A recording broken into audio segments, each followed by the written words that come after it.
Well, a human rights watchdog group is calling 2014 a catastrophic year. In its annual human rights report, Amnesty International says millions of civilians from Syria to Ukraine and Gaza to Nigeria have suffered horrific violence and human rights violations. The number of displaced people around the world exceeded 50 million last year for the first time since the end of the World War II. Now, the report accused world governments of failing to protect civilians from violence by states and armed groups. The main point that we are making in our report is that the response from the international community and those who could potentially stop this from continuing has been dismal, in fact shameful. I think, and we are making some clear calls on what the world can do to reverse the situation and improve the protection which civilians deserve. Amnesty says armed groups committed abuses in at least 35 countries in 2014 and called the rise of the Islamic State militant group a particular concern. Well, for more perspective on the Amnesty International report, I'm joined by Adotey Akwei, the Managing Director for Government Relations at Amnesty International. Mr. Adotey, welcome to Africa 54. Thank you for having me. Yes, now your report actually says response from the world powers to human rights violations, human rights abuses has been shameful. Can you elaborate?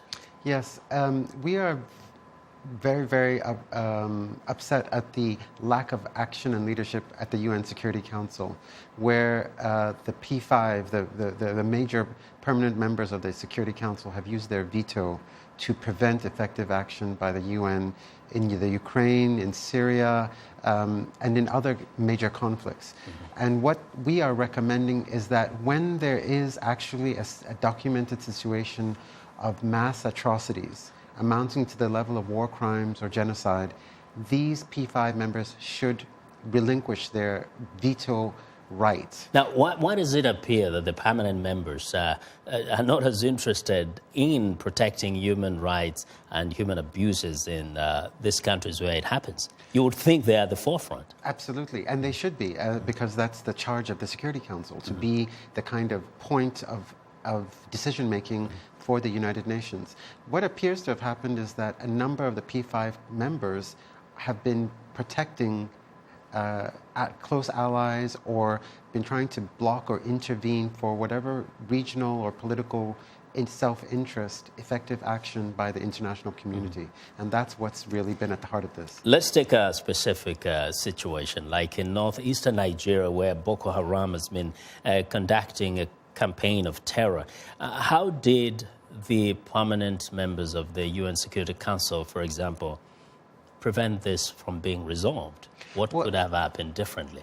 Well, in the situation in northern Nigeria, the Nigerian government itself, I think, has been more of an obstacle than the P5, in that the Nigerian government has wanted to resolve this themselves. And this goes back historically to Nigeria's, the military's reluctance to have any action on their sovereign territory. But the P5 can and should be pushing effectively on the Nigerian government to implement the kinds of human rights reforms and transparency, both for the military activities that have happened, that have been unsuccessful, as well as what's going on now. You mentioned in your last report the role by the Chadian forces. There's no monitoring, there's no transparency. Not only do we know how many people they claim to have killed who are Boko Haram members, allegedly, we don't even know how many people have been killed as collateral damage. That kind of human rights oversight is the responsibility of the Security Council, and that's where we need effective action from them. Now, would you pass the same verdict in other countries, say South Sudan, Central African Republic, the DRC, where human rights abuses still continued? With both the DRC and the CAR, the Central African Republic, the Security Council has slowly, unfortunately very slowly, finally enacted and worked with the African Union to provide peacekeeping forces.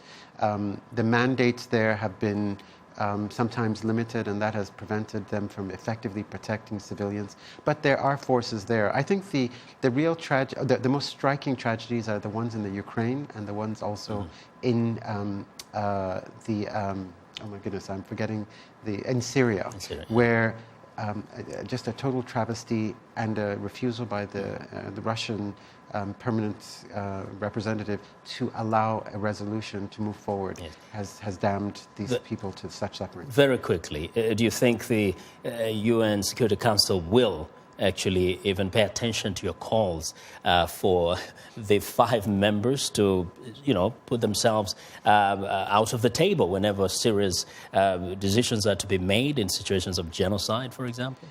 I think that if we are effective in mobilizing enough public outrage, in other words, reminding people that effective response is difficult, but it's being blocked by this political deadlock at the Security Council, that may be the difference between an effective Security Council and the situation we have now. Well, we hope to see changes maybe in next year's report, right? I hope so. Well, thanks a lot, Adotey. Adotey Akwei is the Managing Director for Government Relations at Amnesty International. We want to know what you think about Africa 54 and the stories we covered during the conversation on Facebook. The address is Africa 54, and check out our headlines 24/7 on voaafrica.com.